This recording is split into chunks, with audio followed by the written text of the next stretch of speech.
We're already to the middle of the week. It's hard to believe here on this Wednesday, and we welcome you to the word of encouragement.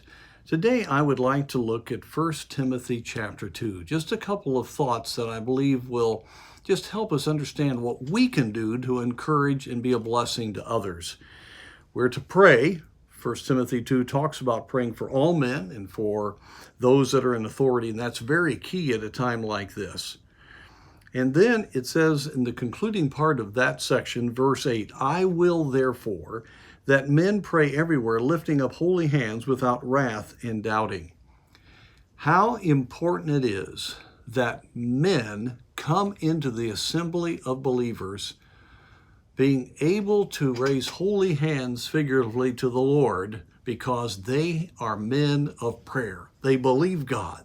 They know God to be real. And that reality has a very major impact upon the assembly when they come in. You can tell godly men of faith.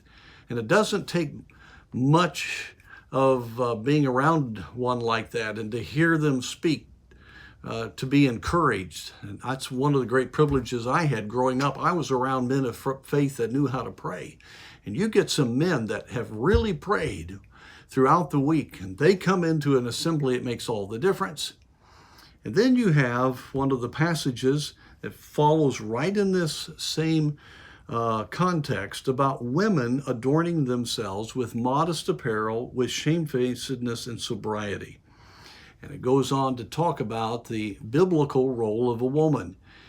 And so women, their part in really encouraging the church is to come in with the right attitude and to have the conduct and the dress to go along with genuine modesty and genuine reverence for God. Now put this together. You got men who can pray. You got women who can pray, and they demonstrate it by the right kind of attitude toward their position, how God created them. And this certainly isn't being taught today.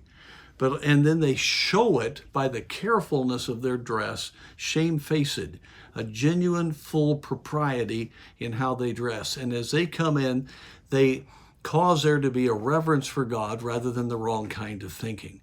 You see, having that kind of a core group in a Bible-believing church causes people to look to God, and there is a supernatural reality that's there.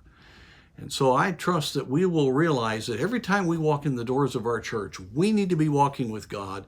Everything about us ought to be an encouragement that God's on the throne and that God is working and we can trust Him.